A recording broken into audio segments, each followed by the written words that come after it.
Israel பிரதமர் Benjamin நெதன்யாகுவுக்கு எதிராக சர்வதேச குற்றவியல் நீதிமன்றம் கைது வாரண்ட் பிறப்பித்துள்ளது. இஸ்ரேல் மீது போர்க்குற்ற புகார்கள் முன்வைக்கப்பட்டு சர்வதேச குற்றவியல் நீதிமன்றத்தில் வழக்கு நடந்து வருகிறது. இந்த வழக்கில்தான் இஸ்ரேல் பிரதமர் பெஞ்சமின் நெதன்யாகுவுக்கு சர்வதேச குற்றவியல் நீதிமன்றம் கைது வாரண்ட் பிறப்பித்து உத்தரவிட்டுள்ளது. அவர் மட்டுமல்லாது இஸ்ரேல் முன்னாள் பாதுகாப்பு அமைச்சர் யோவ் கேலண்ட், ஹமாஸ் தலைவர் ஆகியோருக்கும் பிடி வாரண்ட் பிறப்பித்துள்ளது. போர்க்குற்றத்தில் ஈடுபட்ட இஸ்ரேல் பிரதமர் பெஞ்சமின் நெதன்யாகு, அந்நாட்டின் முன்னாள் பாதுகாப்பு அமைச்சர் யோவ் கேலண்ட் ஆகியோருக்கு எதிராக சர்வதேச குற்றவியல் நீதிமன்றம் கைது வாரண்ட் பிறப்பித்துள்ளது பரபரப்பான செய்தியாகியுள்ளது. இதற்காக சர்வதேச நீதிமன்றத்தை பெஞ்சமின் நெதன்யாகு கடுமையாக சாடியுள்ளார். சமூக வலைதளத்தில் அவர் வெளியிட்டுள்ள வீடியோவில் கூறியது, ஈரான், சிரியா, ஏமன் ஆகிய நாடுகளில் நடந்த போர்க்குற்றங்களுக்கு எதிராக எதுவும் செய்யவில்லை இந்த சர்வதேச நீதிமன்றம். என் மீதும் இஸ்ரேல் நாட்டின் மீதும் முன்னாள் பாதுகாப்பு அமைச்சர் யோவ் கேலண்ட் மீதும் வேண்டுமென்றே பொய்க்குற்றச்சாட்டுக்கள் சுமத்தப்படுகிறது. பொதுமக்கள் உயிரிழப்பை தவிர்ப்பதற்கு எங்களால் முடிந்த அனைத்தையும் செய்கிறோம்.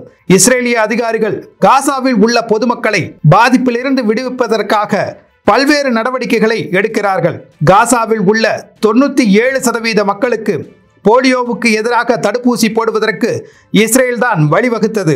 இது எங்களை இனப்படுகொலை செய்ததாக குற்றம் சாட்டும் சர்வதேச நீதிமன்றத்திற்கு தெரியவில்லையா? இஸ்ரேல் பெண்களை பாலியல் பலாத்காரம் செய்தும் எங்கள் ஆண்களின் தலையை துண்டித்தும் அக்கிரமத்தில் ஈடுபட்ட ஹமாஸ் பயங்கரவாதிகளுக்கு எதிராக நீதிமன்றம் எதுவுமே சொல்லவில்லை. எங்கள் எதிரிகள் உங்கள் எதிரிகள், எங்கள் வெற்றி உங்கள் வெற்றியாக இருக்கும். காட்டுமிராண்டித்தனம் மற்றும் கொடுங்கோன்மைக்கு எதிரான நாகரிகத்தின் வெற்றி எங்களுடையது. எனக்கு எதிரான போர்க்குற்றச்சாட்டுக்கு யூதர்களுக்கு எதிரான மனப்பான்மையே காரணம். இதற்கு தக்க பதிலடி தரப்படும் என்றும் அவர் கூறியுள்ளார்.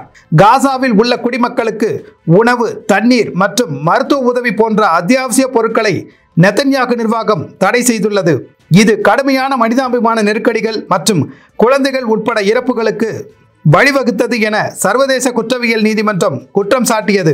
ஆனால் அதற்கு வெட்டு வெளிச்சமாக தனது பதிலடியை கொடுத்துள்ளார் இஸ்ரேலின் பிரதமர் பெஞ்சமின் நெதன்யாகு.